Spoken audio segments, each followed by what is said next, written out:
I have an idea. Yes. A game, if you will. A game? A game. Okay.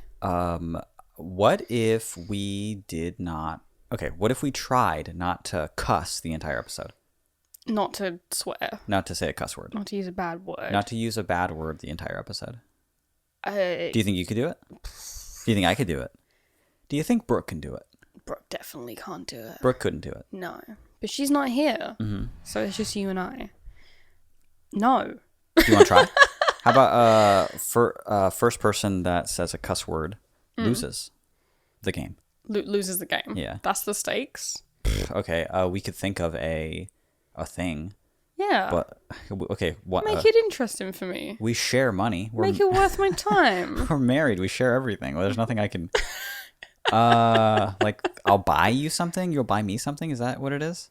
I don't know. We trade off like cooking dinner a lot, so that's also completely even. Yeah.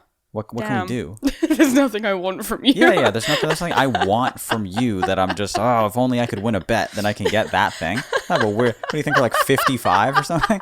Oh shit, I hope I get head on my birthday. No, there's nothing I want from you. I don't get freely. Yeah.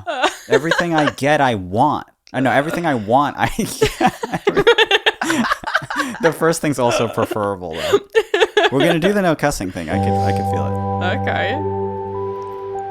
First hit, I say like a horrible word. Bang! Welcome to the show. Yeah. Yeah. Slow Smog on the mic, baby. Get in here, Matt. Come on, everyone. We got Matt on the show. We don't have Matt. We got Matt on the show. We don't have Matt on We got the show. Slow Hog himself. What if I just started putting on an Australian accent? Do it. I'm afraid. Do it. No. If you don't do it, I'll put in the sound clip. What is it like? You call it? That's not a knife. This is a knife, or whatever the fuck. This is a knife. Yeah. Can you at least say that little quote? This is a knife. Wait, I have my iPad right here. I could just look up YouTube. This is a knife. YouTube. This is a knife. Hold on. I hope I don't get an ad. Okay. This is a knife. Knife spelled with a K. Right. Yeah. Crocodile Dundee. What? Yeah, that was it. That's not a knife. This is a knife. I definitely thought you were referring to the Simpsons skit. No, this is okay. That's holy shit. You're uncultured. The Simpsons skit was it? You see, it was like a parody. It was a joke. It was a reference to Crocodile Dundee. I didn't know that. Also, this scene is 1 minute and 26 seconds long, so I might have the Simpsons one. I might have to scrub through. Okay, here's a 49-second version of it. Put the Simpsons. Let me one hear on. the original. Oh my god. It's long. Hold on. Okay, well, this part's just music. Hope we don't get flagged waves. for. It's jazz. Yeah, sure, kid. It's just jazz music. There you go. And your wallet.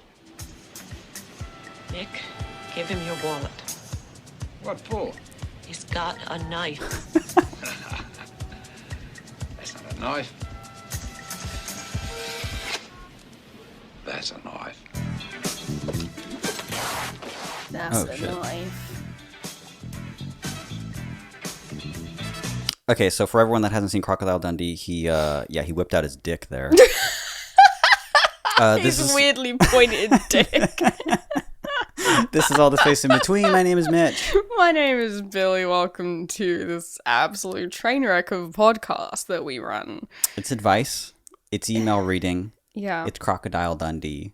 It's living in the moment. It's this is the now. This is the us. All right. And this is also no cuss.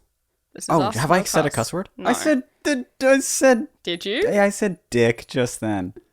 Is dick... Okay, we need to sort out the parameters of what a cuss word is, clearly, because I didn't think dick was a cuss word.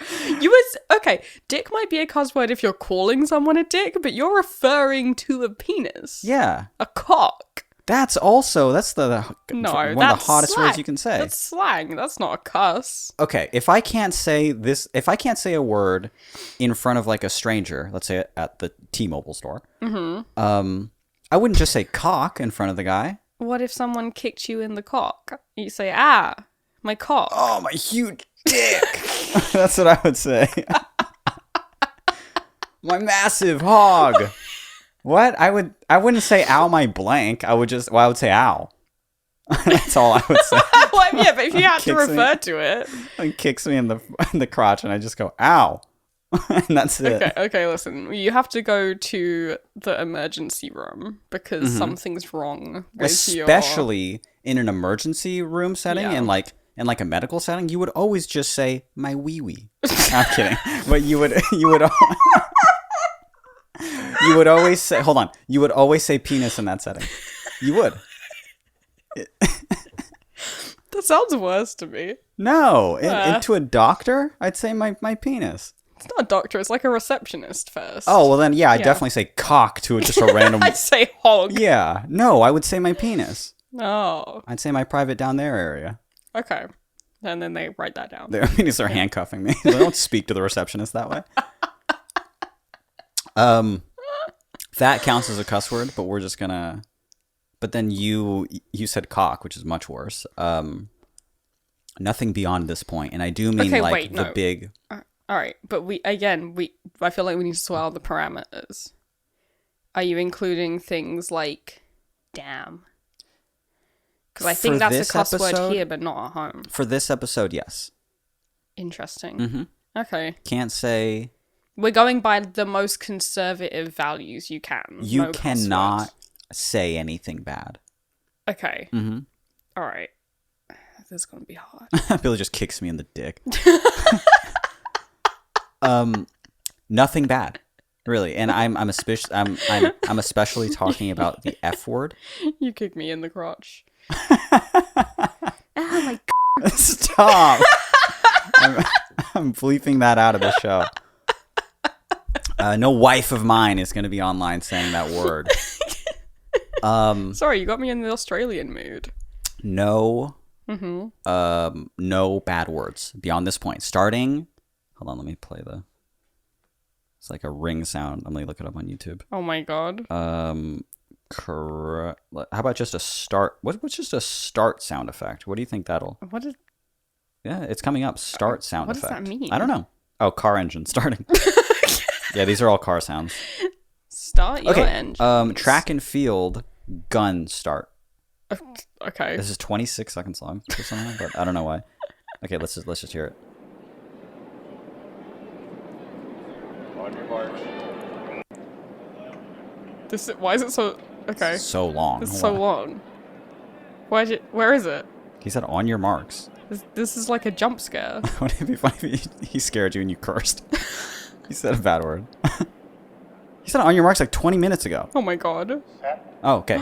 Set. Boom. Okay, so no cussing. That was scary, first of all. That was just the sound of a gun. I know. So... There was no video attached to it, so I don't know who he shot. His competitor he's racing against. Show him in the kneecap. One of the runners pulls out a gun. Starting now. Okay. No bad words. All right. And that includes the word gun.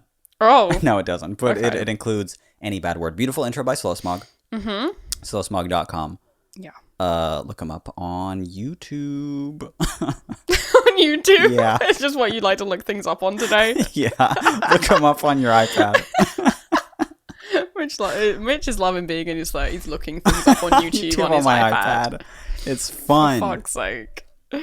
This is an advice podcast where we answer 3 questions on the show. We should probably get to the first one, right? People are probably begging and pleading with us to start answering questions and stop listening to clips on YouTube. It's funny. Okay. You got our first one? I do. This first email is called Tan Hands. And it goes, Dearest Billy and Mitch, okay, here's what's going on. I try to stay out of the sun when possible because I don't like to tan, but I tan very easily. I'm usually wearing some sort of thin, long-sleeved shirt when possible if it's warm, but the problem is that this leaves my hands as the only part of me that is touched by the sun. This year, my job has me in the sun more often than ever before, and as a result, only my hands are tanning. It is only March, and they are already significantly tanner than the rest of my arms. This looks weird, and is only going to look weirder with time. So my question is, should I get those fancy thin gloves that distinguished ladies in movies wear. Should I make that my new fashion accessory? Just really go for it? Yesterday I slightly rolled my sleeves up so that more of my wrist would also tan slightly. That way I can just have a bit of an ombre style tan, like a gradient going up their arm. All the way up my arm, eventually, if I keep rolling my sleeves up bit by bit. Which method is better? They both suck. Regards and many thanks, this person's name. Also, Billy, I hope you feel better. Because you were being like a drama queen last week, remember? Oh my god. Yeah, you were like, oh, I feel nauseous. And then we did not record. And then the next day, I felt very nauseous and we recorded. We recorded an episode. Okay, it wasn't just I felt nauseous. I couldn't stand up or open my eyes. Yeah, you were I had a spinning. case of the spins. Come back to me when you're on a low dose of SSRIs for over a year. Okay. All right. That's all I needed to hear. Finally starts SSRIs. That's the push you needed? Holy shit, dude. Weird dude. You're suggestible. Okay, first of all, I love the idea of an ombre style tan. Yeah, just going up the arm. Going bit by bit. I think you're so smart and clever for that. Like a dip dye kind of scenario. Yeah. But okay. Here's the thing. If you get gloves and you wear the gloves with your long sleeves, that's only going to kind of pause the problem, I feel like. Yeah. Your hands are still going to be tan while the rest of you is not until the tan goes away. Mm-hmm. And what I think you need to do is kind of like reset everything ASAP to like a base level of sameness. So what you need to do is get the gloves, go to the nudist beach. Oh my god, I was going to say the same thing. Wear only the gloves. I was going to say keep the gloves. Yes. They'll be a useful part of when you tan the rest of your arm. Yeah. Yeah. With the rest of your whole body. My question is, though, sorry, Billy just threw a cell phone. My question is sorry, I forgot the question. I'm scared. It's because you threw something. You threw a cell phone. I dropped it. You dropped it at me. But that's fine. My question is, if you don't ever let anyone see you without the sleeves, is it that much of an issue? Why don't you? Who are you? It's sort of. I know that's not the solution, but I think I also wore sleeves 100% throughout high school. 100% of the time. You're like, 100%. nobody will see my arm. Nobody, unless unless they are a close lover. The inside of my elbow is like what the Victorians considered to like the ankles. Exactly. To be, yeah. Mm-hmm. I pulled it out in cars with honk and stop and stuff. But unless you are an intimate, close lover, not just a casual lover. Not casual. I almost lost. Oh. I don't know if I've lost yet. I've not Casual bedfellow. Mm-hmm. Yeah. Mm-hmm. I hid my arms. Yeah. But I like my arms now. I guess I did then. And as did other people, because when they played with them, I got crazy. You think that's why my arms were so sensitive? I hid them from the world for so long? Because I go nuts when people play with my arms. They weren't touched by anything, including the sun or air. Yeah. So that now when people play with my arms, I go absolutely wacky. You do go crazy. Yeah. Yeah. It's like touching a cat in that special spot on the back of his head. Yeah. Oh yeah, yeah. Or at I like the base of his tail, right at his little lower back. To make his butt go in the air. Yeah. Yeah. That's what I do when my arms are played with. Your butt goes in the air. Yeah. Oh, you lost. You said butt. No, butt's fine. kidding. Butt's fine. Bum. So, the answer obviously is to get the gloves. Yeah. To get those arms out on a nice weekend. Mm-hmm. Tan them. If you tan so easily, prove it. Tan in a single weekend. Spend a weekend at the beach. Do that. I think you gotta reset. And then continue wearing the gloves. No. Oh. I guess the goal, here, is to eventually become just okay with wearing your arms out. Wear your arms out. Some people can wear their arms out. They can't? Well, don't want to for whatever reason. I don't know. This person might have some cultural reason for not getting their arms out. But then I guess why would it matter if their arms weren't tan? Yeah. I don't know. I don't know their reasoning. I don't know either. Yeah. And to be frank, I don't care. Delete the question. I'm a big fan of the casual daytime glove. It really appeals to the little trad goth inside of me. Right, yeah, It yeah. just loves the idea of just wearing just like lace gloves in the daytime, no fucking reason, you know? Yeah. Typing away on my computer.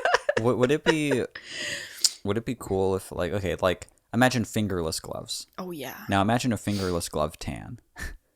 Is that cool? Just 10 fingers. Yeah. If you're on if you're on a date with someone, like the next time you go on a date with like a strange man. Like a bikini style kind of. So Tan, it's yeah. the fingers are tan, the wrist downwards is tan, but the central part of the hand Completely like bleach white. Yeah. Like scary white. Is Yeah. that cool? Is that attractive? I'm into it. Because you're just like, this guy wears a lot of, or girl, or anyone, fingerless gloves. Yeah. Wears a lot of fingerless gloves. Is that cool? Why are they wearing them so much if they're in such a hot place that they're tanned all the time?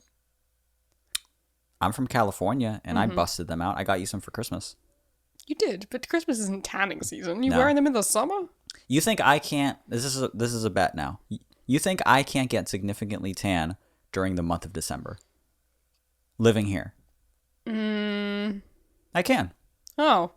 and I do. What do you mean you do? I don't, but I could Okay. because the sun's out. Prove it. And also, I tan easily too. I can't believe I haven't said that yet. I tan Oh. easily. Yeah. And yet, I've never seen it happen. No, It's so easy, but it would require you to be in the sun for more than like 20 minutes. it's a theoretical thing, and Yeah. I haven't tested it in many years.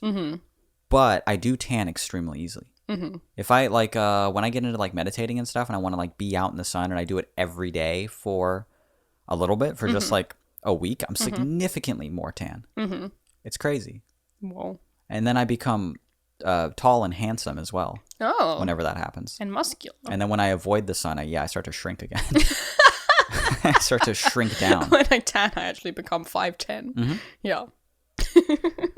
So consider that. Okay. I will. You think I should become tan? I think it would be funny. So yeah. I don't think I pull it off well. Why? I like being a little bit like, because I'm not white.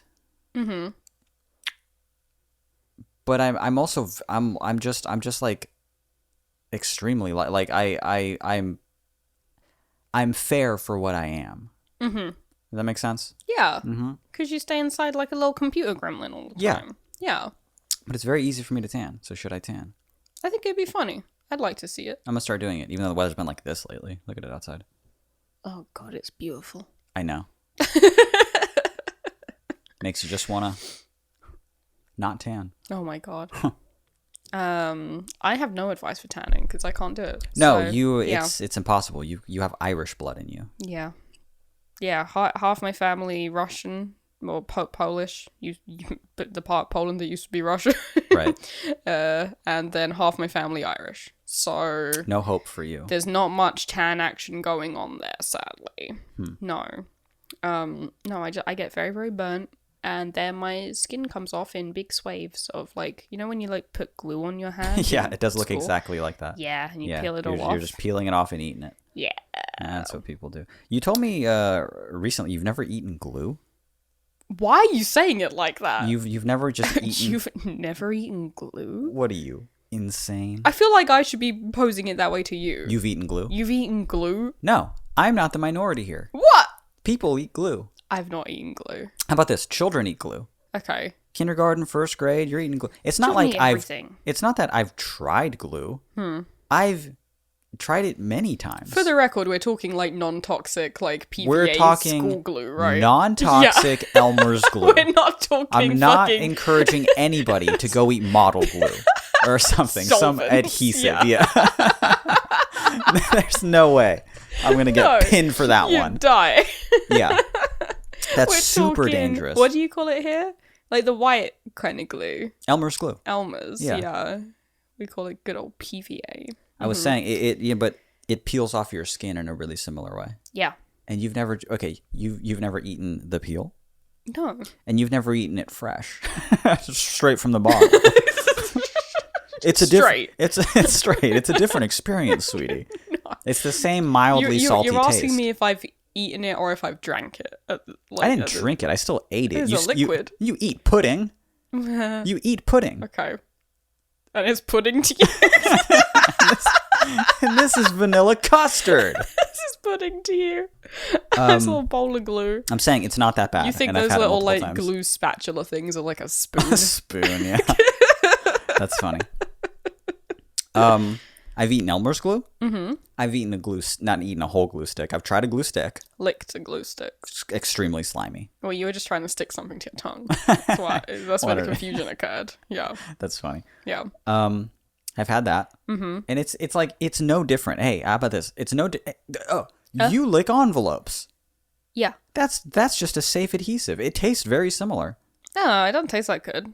No, not really. Why are you eating it? Because I was fucking 6. What is this 20 questions shit? What is this gotcha journalism you got me here? Yeah, I was 6. Who cares? Yeah, I was also 6. You didn't live life like me. Was this near the era of your life where you were eating ants? A little before. Or about the era where you were sniffing rocks? I guess it was all one thing. You To were me, just, elementary school was just one. it was just rock sniffing one experience. big sensory experience. Yeah. Yeah, you're really using all of your senses to discover the world. The world was new. I wasn't home. Yeah. And I Needed just to know how things smell and took tasted. full advantage of it. Yeah. Yeah. Yeah. Of course, I am. What's my rising sign again? Taurus. Yes. Pretty hot that I know that. It is. It is. 1 degree of Taurus. Do you think that makes me want to like sniff rocks? Does it? That makes me want to clang rocks together and smell them. I think so. Yeah. Yeah. And part of it makes me want to eat glue. No. Yes, it does. No. Of course it Your does. Taurus rising doesn't mean that you want to eat It glue. makes you want to eat glue. I think if we did a side-by-side blind study, all the kids in class that are trying the Elmers have Taurus in their chart. Especially the rising sign. Why the fuck not? I'm over there eating glue. It's not for no reason. It wasn't exactly calming. The rock thing was so calming, though. Oh my god. It was extremely calming. It Yeah. calms me now, thinking about it. Explain it to people again who haven't heard. Okay, you go outside. Yeah. You find 2 rocks. Mm-hmm. You clang them together, right? Yeah. And then you smell what those rocks smell like. Once they've been hot and clanged. Yeah, you have to hit them multiple times. Mm-hmm. And then smell it. Yeah. It's crazy. It's nuts. You gotta experience it for yourself. I'll go do it tomorrow if you want me to. I'll find 2 rocks. Sometimes it works not just like random rock. You know those smooth white rocks? Mm-hmm. That people have in like their driveways. Exactly. Yeah. Clang 2 smooth white rocks together. That's the best kind. Smell it. Okay. It smells good. Tell us, please, if you're listening and you do this, tell us if you enjoyed the smell. End of story. Or if you did it. Smells good. Okay. Yeah, it smells incredible. All right. Does that answer your question? Did that answer your fucking question? I'm not joking with you. Forgot the question. I don't know what it was. Oh, the tan hands. Yeah. Tan more. Yeah. Wear the gloves. Tan. Reset it. No ombre. Mm-hmm. And then if it's not like a cultural thing, or if you can do it, and if it was imagine how free your life will feel once you whip those arms out. My arms are out now. It's true. It is true. And they're beautiful. Look at that. Oh, he's flexing. I did flex. Yeah. I look like SpongeBob in that one scene where he's flexing. He's like just that one little thing. Yeah. Just It's that the exact size of a one little baked stick potato. arm, and yeah, exactly one little baked potato. That's what you call him, a little baked potato. Yeah. Bicep. It's exactly the size and color and texture. It is not. It is. The texture and color yeah. of a russet potato. A scaly little I didn't say a ground- russet. I did not say a a russet. smooth yellow potato. A red one, a Golden. purple one. Yeah, what the fuck? No way. You've gone gold. We've got to get to another one. A question? Mm-hmm. Please allow me. Okay. Okay, this one. Okay, we had a start question. We do have a three question formula We got start question, a heart question. At the end, we have an art question. That's the Trinity. This is a question of the heart, and it's called "My Friend is a Chick Thief," and it goes like this. Hello, lovelies. This is your troubled friend writing in again because life never runs out of people that I'd like to throw in my laundry basket. So let's cut to the chase. I have a lot of female friends because I naturally tend to get along well with the female gender. It's a matter of time before I start talking to some girl and we become really good friends in no time. There's an obvious chance that I start liking someone in a way that I'd like to date them, but here's a pattern that I've been noticing. I have a friend who hangs out with me, and whenever I start liking somebody, the dude always gets between us, and I, being an empath, out of politeness, say nothing. For instance, I had this annual festival last week, and I got close to this girl working with me backstage. When my friend saw us together, he jumped out of work like someone tickled his balls, which is a turn of phrase I haven't heard before, and started flirting with her. He even started hanging out with her in the days to come, whereas I gave clear signs that I liked her. I'd be having deep conversations about poems and he'll crack a stupid joke just to make her laugh, and then I get my orgasm-inducing anger. This happened twice during the 2 weeks of the annual fest with 2 different girls, and I would really like to kick the fucker between the butt cheeks. He has better hair and more muscles, and is the type of guy that would lure chicks by acting cute and funny. That part's killing me. How do I confront him about this? How do I stop being polite and get the girl? I'd love to listen to how Teenage Mitch would take it. Expecting an auto reply. Launch in T3, 2, 1, wee. This person's name. Give him an auto reply. There isn't one. There's none? There's no auto reply available to you. No auto reply for you. I'm sorry. Sorry. But you do get us replying to you on the podcast. Which is almost as good, but more rude. Not as polite. Mm-hmm. I feel like Gmail's not rude enough in its auto replies a lot of the time. Yeah, they need to be more like... There's never one that's just like, excuse my French. Frick off. Oh, hey, have either of us lost yet? I don't know. I keep forgetting We we're swear doing it. so casually that I don't notice it at all. People have to tell us if Yeah. one of us Subs up. has lost yet. So, this is a really fucking funny question to me. Yeah. Both in ways that I think the writer intended it to be and ways that they don't. So, Yeah, which is always the best part. Okay, recap. This guy, the writer, has a friend who will jump in when this guy, has a female friend. He's trying to make moves like, oh, I'm interested. And he's got a friend who's got better hair, more muscles. Is cute and funny and cracking jokes. And getting the girl. This little asshole. He's one asshole. Yeah. An absolutely despicable little fucker. He's got better hair. He's funny. And he's killing my game. I need him dead pronto. What do I fucking do, guys? What the fuck do I do? So the reason that I really wanted to answer this is because this person writes like, oh, I'd love to listen to how Teenage Mitch would take this. Uh-huh. Oh, terrible news for you. Teenage Mitch is the guy that you hate. I'd have fucking swooped in there, dude. Watch out. I'm the guy that had better hair. Not more muscles. Even adult Mitch, honestly. Not more muscles, yeah. No. My hair's not quite as good, but it's great. It's still great. It's great. I'm 31, dude. Keep that in mind. And I still haven't gotten the muscles yet. I'm hoping those come on like my 35th birthday or something. They'll pop up, yeah. They'll pop in all at once and I'll have like an adult man body. But, Teenage Mitch would have fucked your mom, dude. What are you talking about? Like, yeah. People have this like misconception of you that you're like, especially when you're younger, perhaps, in the time when you were, writing stuff that ended up on your like first albums and whatever. Yeah. Must have been like very sensitive and poetic and talking about deep stuff. It's like, no. I was a little fucker. Yeah. I was a fucker with immaculate. Oh, you did that. You made me do that. You did it right after me. did. Can we count that as a 0 because we both did it? Well, you made me do it. I didn't make you do anything. I repeated what you said. Yeah, you still said it. Oh my god. That counts as a 0. That counts as a 0. The first person to fuck up without the other person. I said dick, you said... Oh my god, come on.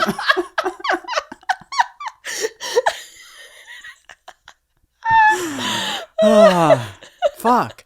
Okay, that sucks. We're done. We're done. I couldn't go a whole episode. No, of course you Okay. couldn't.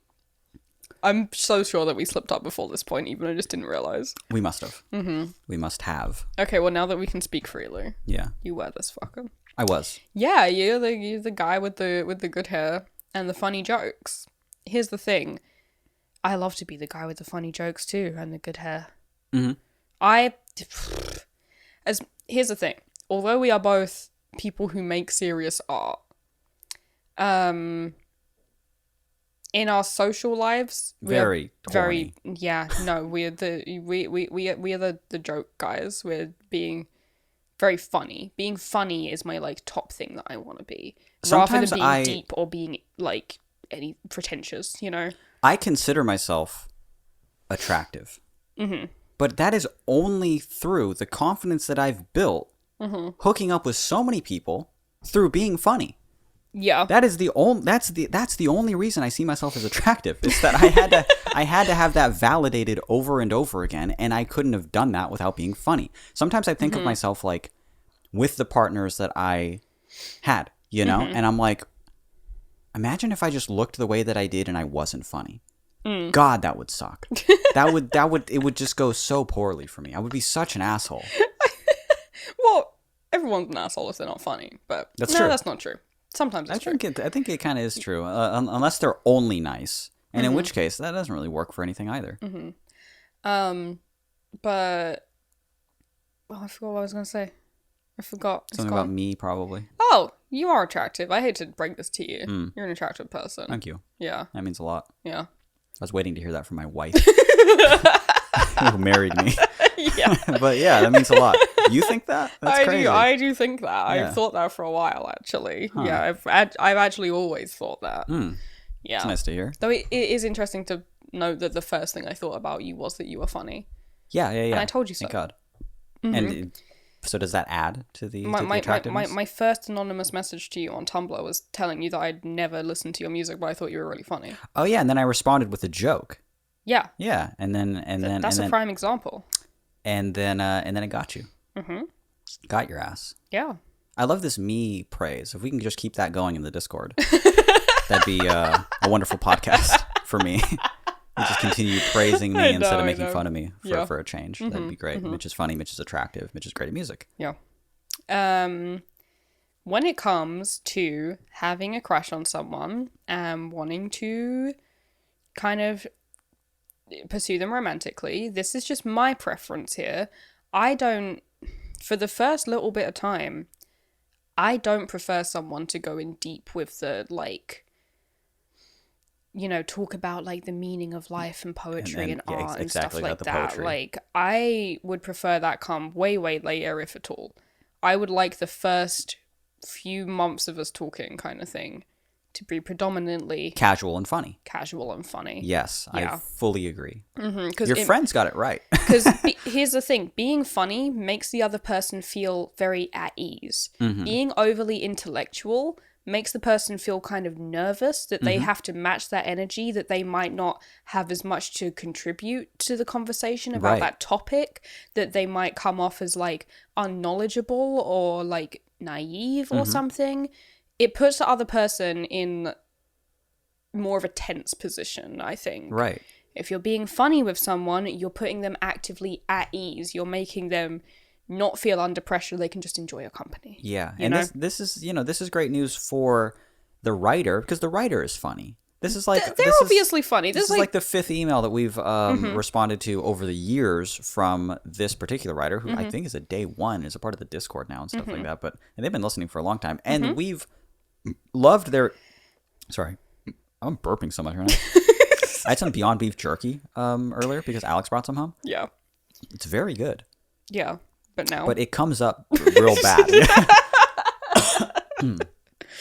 Okay. This person's very funny. Yeah. Switch over to that. Rely on it even. You can also be the funny guy with cool hair. Absolutely. Yeah. I don't know about your muscles, but I'm living proof you don't need them. yeah. Yeah. You're the smallest muscled person I've ever known. I have not. I don't have any. But I love my body. Yeah. And I mean, God, the just I've gotten I've accepted a long time ago that like I'm not necessarily attracted to a person that is attracted to people with big muscles. Yeah. So in that way, it sort of works out. Doesn't matter. Yeah. Yeah. But there's just a world of partners out there for you that don't mind. Yeah. Of course. Also, it seems very it seems really funny to me to give a shit about having big muscles. You know, it seems really just like, what year are you? Is this like the 1980s or something? Yeah. Like, are like bodybuilders like big again or something? Like, are they popular? I don't know. I don't understand. I don't know. Maybe it's like just a bit like emasculating or something. I don't know. I love being emasculated. Mm-hmm. I think it's funny. It is funny. Yeah, I like to be put in my place. And sometimes, God, I need it. Yeah. I deserve it, you know? I don't know about that. Yeah, why not? Okay. But yeah, here's the thing. Me and Mitch, we like being the funny guy that cracks jokes and makes someone laugh. Mm-hmm. So, unfortunately for you, we don't have the advice that's like, oh, if you just write the right poem and kind of say it to them in the moonlight, then they'll fall in love with you. It's like, no, Yeah, unfortunately, jokes are usually way easier to get close to someone with. Yeah, I would go so far as to say, like, don't write the poem, like, at all. Mm-hmm. Avoid the poem. Avoid the talk about poetry. Mm-hmm. And let that come. That will be so much more impactful and good Later on when you have a lot of already great at ease conversations with them where you're just kind of making them laugh and feel comfortable. There's also the, because there's two sides of this question. It's like, oh, how do I, why isn't my approach working kind of thing? And then there's also like, oh, this guy's my friend and I feel like he's kind of stepping in my path kind of thing. You can straight up tell him, just be like, hey, just so you know, I'm interested in this girl. Just so you know. Right. Like, I know you say that you're giving clear signs, but those signs are not always clear to everyone. Especially if you have a lot of female friends, a lot of your friends are girls, then he might just be like, oh yeah, another one of your friends, you know? Perfect for me. That's actually my preference. Yeah, I love when blah blah blah gets a new friend. I get to make a move. Yeah. So you could absolutely say clearly to him, like, hey, just so you know, I'm intending on pursuing this person. Right. But yeah, my tip is to have good hair and be funny. That's like my main two things I've got going for me is having good hair and being funny. Mm-hmm. Yeah. It's true. And then the art is kind of tacked on the end. If you can make good art, like, on top of that, you're gold. Like, You're solid. Yeah, that's the thing. Because if this guy only has good hair and being funny, that's a great intro. But then what's there after that? After that, oh, I'm also an emotional, sensitive, creative person. Oh my God, I had no idea. Hit him with the 1-2. Boom, boom. Yeah. I have to have the opposite effect on people. They hear flat sound first. Yeah. And then they don't accept me as a comedy queen. It's hard. It's hard out here. It's tough out here being so fucking good at art. Yeah, it's like that. To be serious about your astrology for a minute, that is being a Cancer sun. Is it? Yeah. What? Well, just your outward projection that other people think that you are. Oh, right. Yeah. Is it's the very, Cancer? It's very emotional, Cancer. Yeah. Mm-hmm. And I'm sorry, is the rising sign what I actually am? Right. Well, nothing's what you actually are. Who am I? Yeah, that's not. You can't answer that. What am I? Yeah, a freak. My hand looks funny. Yeah. Your rising is like kind of how you feel on the inside. There we go. Which is Taurus. Your moon is your emotions, which yours is Aquarius, which is very individual. But anyway, yeah. Having a Cancer sun means people perceive you. A lot of your outward persona is based on being very emotional. Yeah. Mm-hmm. Which your songs are and your outward career is, and people get to know you. They're like, oh, Mitch is actually kind of a prankster little dickling, actually. Yeah. He's kind of a little twerp. He's actually just out in the garden banging rocks together and sniffing them. Yeah. And then convincing me to do the same. You're convincing me to eat glue because it's calming. No, yeah. the rock thing is sorry, calming. the rock thing is calming. The glue thing is curious. Exciting. Is it's just new. It's freeing. It's liberating. It's a new year. You're in the first grade. Okay. You don't know what to do. You don't know how to act. Mm-hmm. Give me some glue. Hey, Jason, pass the glue. Pass the glue. This is a new me. Pass And they're like, this is the old you. non-toxic. You're still eating glue? Mitch, it's been a year. It's grade 8. Yeah. I still know Jason in the 11th grade. Jason, pass the glue. You're still eating glue? Mitch, oh my God. Oh yeah, there's some all around your mouth. Oh my God. I want to make like a high school character of just like me, and I'm exactly the same, except I always have like glue all around my mouth. I always have like Elmer's glue kind of dried around my mouth. Pretty cool, right? Using it as lip gloss. I guess so, yeah. Even though nothing in the classroom would look more like than that, but Enough. Stop. last question? Are we done? We got a last question. Are we done with this one? Yeah. Yeah, I feel like we did that good. I'm sorry for disappointing you in the we two are the cool hair funny joke guys. Yeah, and me in high that's the school truth would have of just it. fucking would have been all over that shit. You actually loved to pursue someone else's girlfriend. Yeah. No, it's still like that is that's still a thing. It's just like, hey, is that part of my sign? Just wanting something I can't have. Perhaps. Yeah. Yeah, we were looking at your Chiron today, also in Cancer. Oh, Yeah. there's a game of cat and mouse, and you go blah, blah, blah. And it's thrilling. Love it. Much like the glue. Yeah, exactly. Makes me feel just like the good old days where I was eating Elmer's glue. I replaced that. If you could just trace that back on a psychological level, on like a therapy level, and that something glue led to sex addiction, you know? I'd be like, whoa, Whoa, what the fuck? holy shit! Oh I guess my it does God. make sense. All right, let's do our last question. Let's do our art question. Oh, it's me. Do you want to read it? I Yeah, can read no, it. I'll read it. No, no. I've got it up already. No, you looked at me very, like, sorry, I can't get into my phone. Like disappointed. Yeah. Yeah. Mm-hmm. Well, I am. And I got rid of the Gmail app. Sorry, did you hear that? Oh, yes. Yeah, the arm of the. It's not doing it again, so I'm just gonna really try to make Will it you happen. read the email? How do I stop writing the same poem? And it goes, howdy, Buffy fancasters. Howdy. Hope you're. I don't know why that threw me off. Hope you're doing good, huh? Hope you're. It's a jump scare. Hope you're doing good. I'll get right to it. Over the past month or so, I've been trying to make writing poetry a much more regular thing in my life. I have been writing poems as much as I can. This month, I'm even taking part in a 30-day poetry challenge along with a bunch of other Discord members. I saw that. Where we write a poem every day with a given prompt. It's been very fun, and I do feel my skill as a writer is already starting to improve little by little. However, I've noticed that most of my poems are about the exact same thing. Like, when I sit down to write, I don't usually start with the intention of making it about that thing, but by the time I finish the poem, is almost always inevitably about it. I can look at pretty much any poem I've written and say, yeah, this is about one of 3 events in my life. And I'm slowly getting better and better at those 3 poems, but also it's kind of boring.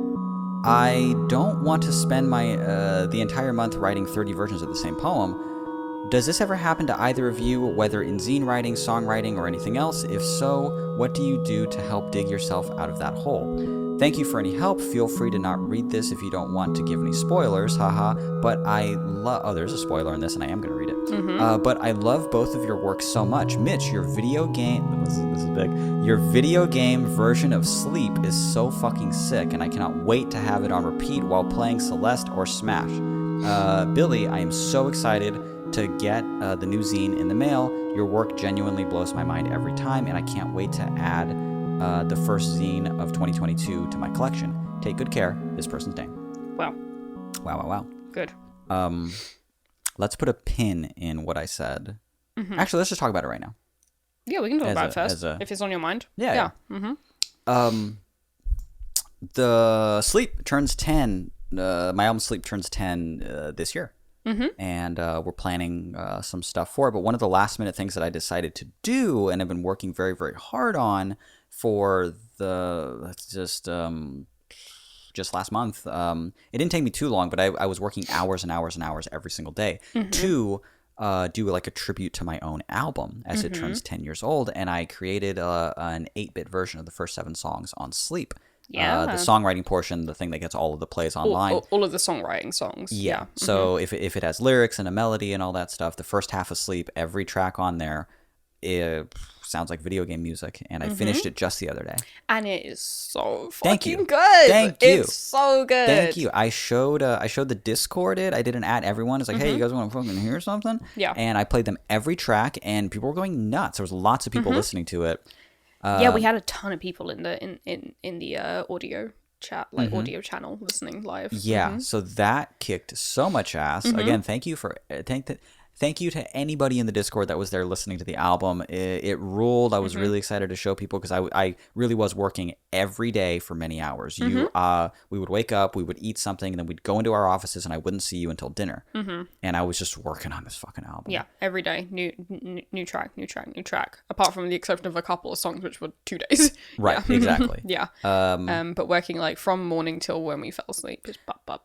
I did the album in order. I did the first song first, and actually did that song for game night, our first game night as just a fun thing. I didn't even do the whole song. I just did like the chorus and stuff, and people really liked it. When I was doing it in front of Brooke, she was like, as a joke, she was like, well, now time to do the whole album. And I was like, don't tempt me, because I've been thinking about doing that for like a whole year, and this was actually very fun for me to do. So maybe. And then the very next day I finished that song. Yeah.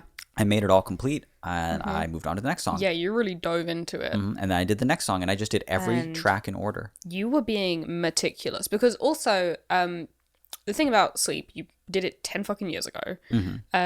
Well, it came out 10 years ago. You were making it probably a bit more than that, you know, and you obviously the computer and everything that you made it on, long gone. You don't have the stems to it. Also, it was all just like, you know, you weren't making things to a beat. It was just you recording stuff straight into a microphone. I was using a multi-track. Yeah, so when it came to recreating them, it was really you just listening to the songs really hard and figuring out exactly what you were doing with on the guitar and figuring out exactly the syllables and the pitch of your voice and stuff, and just rebuilding it from the ground up. And it is exact. It rules. It's exact. It kicks ass. Killed it. Yeah.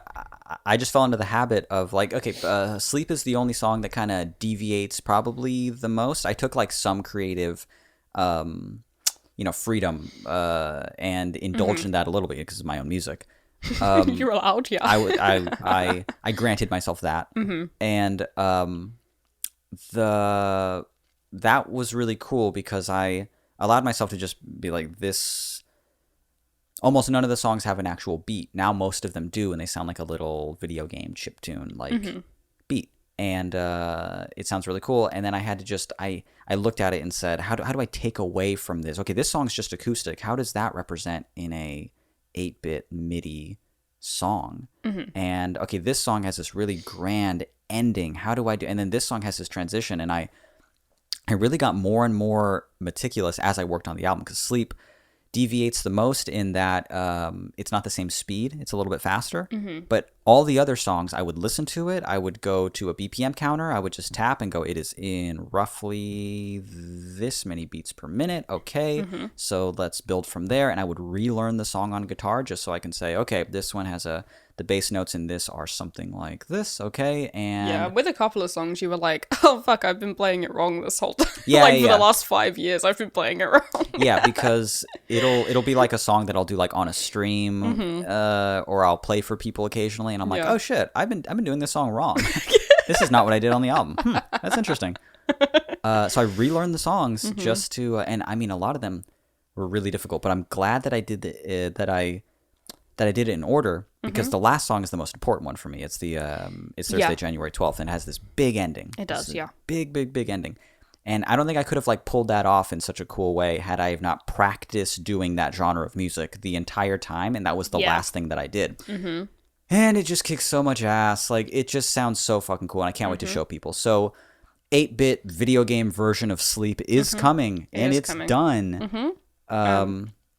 We're working on the album cover next. Mm-hmm. It's just got to be kind of mixed down and then mastered. Are you doing an early album stream for the certain tier of patrons that get early album streams for it? Yeah, I mean, I feel obligated to. I think you should. I should, yeah, because everyone. I'm cornering you into it live on the podcast, but yeah. I will do it. Mm-hmm. Yeah, because I wanted people in there were like, where can I listen to this immediately now? And it's like, okay, not quite now, but not soon. Quite. Soon. It'll be up on all streaming platforms, hopefully by the 10-year anniversary date. Yeah. And but before then, yeah, I'll mix down the songs. We don't have the album cover yet. That's gonna be worked on soon. But I'll get the audio up on my website for the $5 and up patrons. Patreon.com/flatsound. Patreon.com/flatsound if you want to join any of the tiers and be a part of the Discord and even just be present for stuff like that, where I do an ad everyone and I show you these the stuff cool you've things been that I'm working working on. on. Yeah. More people have been joining and I love it. It's very cool. Yeah. So yeah, I think that's all I have to say about that. But it's very cool. I have not been talking about it a lot, but it's done now, so I can talk about it. And I almost said the person's name. The writer listened to it and loved it. So there's that. Amazing. Okay, let's get to the actual question. Just to remind everyone, quick recap. It is about how do I stop writing the same poem? And kind of starting off writing any poem. They're doing. I think this month is National Poetry Month. Yeah. So a lot of people have like prompt lists. People in the Discord chose one, and a lot of people are taking part in it. And they're like, even if I don't start off writing about one of these certain subjects, it'll end up being about one of those certain subjects. Yeah. I don't think that's a rare problem to have. I think that's a super common problem to have. We only have so many things to say or to talk about. Yeah. But yeah, they say to us, does this happen to you in zine writing, songwriting, or anything else? Which is funny because, like, yeah, in poems. Yeah. Like when I write poems, of course. And what do you do to help dig yourself out of that hole? First of all, I don't necessarily think it's a hole that you need to dig yourself out of. If you can write about the same thing many times if you're still discovering stuff about it or putting it in a fresh perspective, or it's helping you like have some catharsis about that thing, you know? Then if you still feel like you have more to say on the thing, then I think that it's fine to still say it, you know? Right. I don't think that's bad, especially if you're... That might be different if you were writing poems to publish an anthology or something, but if you're just writing poems as a personal art form, then I don't necessarily think that's a bad thing. I don't know. Especially if, to a reader, to someone who might be, like, consuming this poetry, reading it and taking it in, it's not immediately obvious to them what it's about, because people interpret art in their own ways and they'll relate it to their own life, hopefully. And then it'll be about one of their 3 main problems, you know? Yeah, that they have. Yeah. So, yeah, I've written countless songs about agoraphobia, about the same person, about the same thing. I mean, there's a, you know, the song that I was just referencing on Sleep is called, it's Thursday, January 12th, and this is the last time I'll talk about drowning, because I felt at the time that I was like, I'm referencing this way too much. Like, the whole album, and yeah. But that's just what happens. We have these reoccurring themes because they're important bits, they're important things of imagery, they represent, you know, really big things in our life. And I think for a lot of artists, they feel like, oh, I'm doing this maybe too much. But if you can do it in a way where it's not immediately obvious to the other person, who, again, will just interpret and relate to that in a way that makes sense to them, then I don't think it's a problem at all. No, and again, oh my god, sorry, Pretty Cat's white paw is coming in under the door. Oh, is he coming in the door? Yeah. Get out of here. Scram. I could let him in if you want. Nah. Unless he's got to add to the conversation. I don't think he is. What if he gives beautiful advice? Yeah, if you think about it, like, I know songwriting's obviously different to poetry, but like a lot of people will put out whole albums that are about one breakup, and no one thinks that's weird. Yeah. You know, super common, especially because something like that is if it's a big emotional event, then it is, if you're the right kind of artist, just an absolute a fountain of stuff that you can pull from. You know. Yeah, no one thinks it's bad necessarily, especially if it's like a relatable thing like breaking up. You know, people love breakup albums because everyone's broken up, am I right? But if it's more specific kind of stuff, then yeah, I don't think there's anything wrong with it, to be honest. If you're bored of it, that's a different thing. Yeah. That's different. But it sounds like you're not, because this stuff just wants to come out even when you don't intend it to. Yeah, even in, I mean, to be honest, a lot of my writing's extremely fucking vague to the point where I'm not sure what I'm talking about some of the time. Yeah. I'm talking about like 3 things at once, you know? Is very, very common. But obviously, if something made a big impact on you, especially if you have any trauma or anything like that, you're probably gonna revisit it. A lot. Yeah, you're gonna, and that's fine. If you're still getting something out of it, then it's fine. Unless you just feel stuck in a rut, and you're like, I want new things to write about. In which case, I think we kind of gave advice on that on a kind of recent episode where someone was asking us, about, they were like, oh, I feel fake because I'm trying to write like love songs and I'm not really in love. And we were like, don't write about other stuff. There's so much inspiration to be found in the world. You know, you can challenge yourself to really explore other emotions that you have about things, you just got to do it on purpose.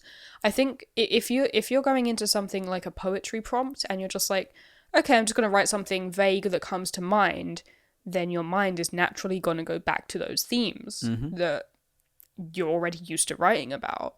If you purposely want to write about something different because you don't like that for some reason, then you have to have more intention about it. And I think you have to be like, okay, I'm going to write a poem about particular thing, you know, for sure, about my week, about my friendship with this person. Yeah. You know, about fucking whatever. Anything. Which is why I think you know, months like this where people are given prompts and you know, they have things to sort of inspire them, and they all, you know, write a poem that has to do with this could be helpful for this person. Because if you're perceiving you writing about the same thing over and over again as some type of like artistic rut, you're not creative enough to think of anything else, or, you know, I don't necessarily think it's that. But like Billy said, there are many things you can write about. Even small mundane things I think are worth writing about. But it's also worth mentioning that if you go to my website and you go to my blog, not the main page, but like my blog, it's called blog. Yeah. And you go through just like years of just like my longer posts there, what you'll find is just, you know, the same flowery type of poetic few paragraphs about the concept of getting better and moving forward and growth over and over again. Yeah. Because they're very true to me, and they're very, you know, but you think of different ways that those things sort of manifest, and the different ways you can work on them, and then just different types of imagery that's very meaningful to you. And I do it because it's really helpful to me. Yeah. And I think it's really beautiful writing. Yeah, and I don't think anyone would say to you like, "Oh, geez, you've written a lot about the concept of recovery and getting better." It's like, yeah, It's like, I'm still in that process. Yeah. I will continue for a while, you know. Yeah. I don't think it's as much of a problem as you think it is. I think when you're consuming other people's art, you assume like that they're writing about maybe some vast big field of stuff that they're picking from. But I think if you dug into it, then they'd be like, I don't know, like most of my art's about like 2 relationships or something, you know. Yeah. Most of my art is about my relationship with my mother, you know. Yeah. That's super common in art, super common. Yeah. And just a little bit more advice, because we say this a lot, and I feel like we're really without getting too close, we're pretty close. We're pretty accessible to, the people that support the show and the people that support our art and stuff, especially if they're part of either of our Discord servers. So we know who the writer is. We say that a lot, but we're like, I know who this writer is. I recognize the name. I know who it is, so I can give like more exact, specific advice to them. And I happen to know that they are a gamer, and I know that because I whooped their ass at Smash. But there are many. Right about that. There are Right about how hard I owned you at Smash. right about that time we 1v1 We Fit, and I whomped you. I've written multiple times about even just like video games in my life, and from a really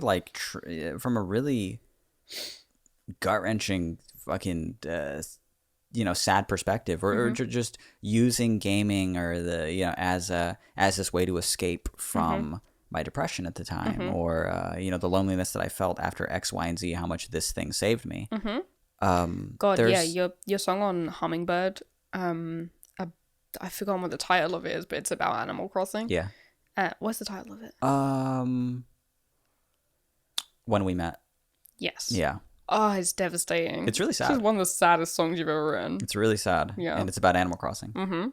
And it's just a slow-moving, just dreary little track that has a lot of little references to Animal Crossing. Every little bit there is like a little reference, but it isn't such an obvious reference. Yeah.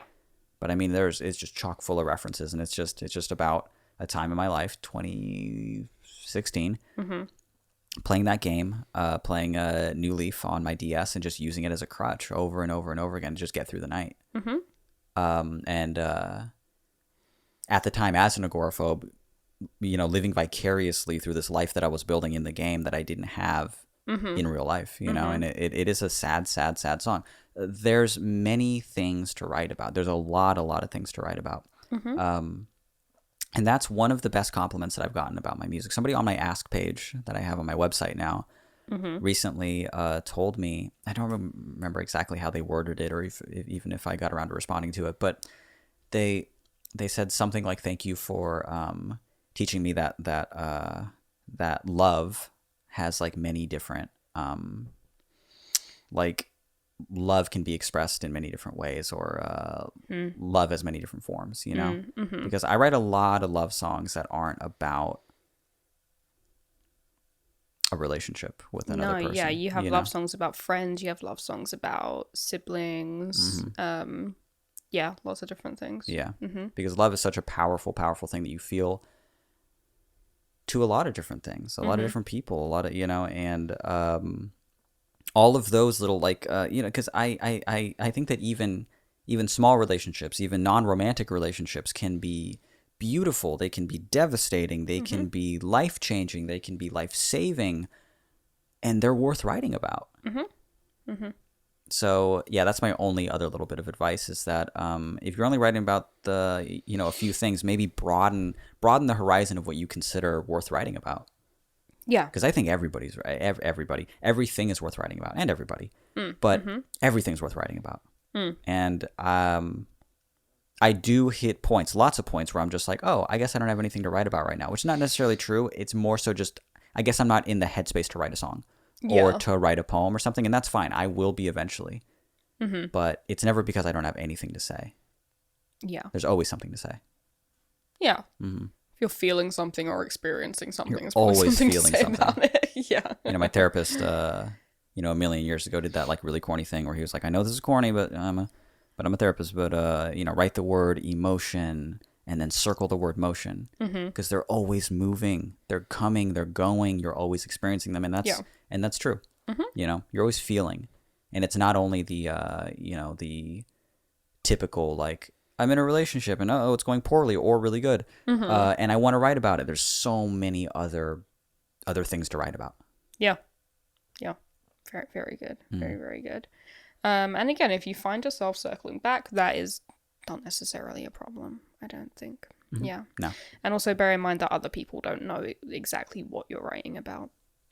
So feel free to pull No, sorry, as much meaning out of anything that you want. Sorry, we're probably gonna have to cut that part out. I'm looking at their poetry now. It's very one-dimensional. Yeah, I know exactly what they're writing about. It's very transparent. It's extremely transparent to a detriment. This is about me beating them in Smash. Every poem. I almost said their name again. Every poem. I think that was sick. great advice, and I want to go downstairs and write now. This has been All the Space in Between. My name is Mitch. Are we time? Are we good? Yeah, we're time. Yeah. Welcome. Let's start another one. 3 more questions. Yeah, we did so good on that one. Let's just do next week's now. Has been All the Space in Between. My name is Mitch. My name is Billy. Thank you so much for listening all the way through. We got to all 3 questions this episode, which is a rare little treat for you. Yeah. Yeah. I hope you're happy with what you've done. If you have a question that you'd like us to answer, start question, art question, the lesser read now fart question, or heart question, we read them all. We sift through the little barrel of pickles that is our inbox. Please send us an email at All the Space in Between at gmail.com. And if you have a question, you see what I'm doing? No, also you're saying the thing that I just said, so you're obviously distracted. I'm on my iPad. Yeah, I know you're looking something up on YouTube on your iPad. Yeah, I'm looking up The Simpsons. That's not a knife. This is a knife. Yeah. Can I play it really quick? You can play It's it. 16 seconds long. Okay. You call that a knife? This is a knife. That's not a knife, that's a spoon. All right, you win. I see you've played Knifey Spoony before. then. That's just a classic clip. For everyone that hadn't seen that clip, yeah, Bart pulled out his dick. Shut up! So you said the email thing. Give them the fucking places to find us. If you like this episode, and you Yeah. think other people might also like this episode. What was I saying a second ago? If they want to send us an email. Yeah. That's funny. You weren't listening. I was you not. don't listen. I got the email. I was waiting for my cue, and I knew what was happening. I just didn't. I wasn't listening after that point. If you like the email and you think, sorry, let me try it once. Hold on. Let me try it If once. you like our email address, try using it. Allow me to try that once more. Okay. If you like the episode, Yeah. and you think other people might also like the episode, tell them about the fucking podcast. Yeah, send Tell them them. it. Tell them about the Send podcast. them this episode. Be like, this is good. You should listen to it. And on the plus side, for the whole family, because we don't cuss. We don't say curse That's words on not this true. podcast. That's not It's true. We gave up don't. halfway through. Send them to this podcast. Send them this episode of the podcast. Say, hey, I'm listening to this podcast. You should listen to this podcast. It's pretty good. You like podcasts? This is a good podcast. Especially because we give good art advice. And God, the people who do it, they're so funny in their hair. So So cool. fucking thick. Yeah. Their hairline is just fucking, it's like a centimeter above their eyebrow, which looks good No, to me. no, It looks no, good no, to no, me because no, of my no. insecurity No. that mine is not there. Not at all. Send them the podcast, please, and tell them about the show. We are everywhere where podcasts are found. Spotify, Apple Podcasts, and the like. Yeah. But we also have a website that you can visit at your convenience, at your leisure, and our website is... allthespaceinbetween.com or smallhog.com. It's funny you should talk about Small Hog. I told my sister about it on the phone just yesterday. Because she was like, oh, I got like the best.com recently. And I was like, Is it as good as a smallhog.com? it was way better than Small Hog, but it's for something that she's working on. She's not quite. I'm not gonna say it. Okay, tell me But it's after. this like nonprofit that she's been wanting to start since she was like 16 years old. My sister's like a kind-hearted genius. Yeah. Yeah, that Kind-hearted, deserves beautiful genius. all the praise in the world. Thank you guys so much for listening. New episodes every Monday. Bye. Bye bye.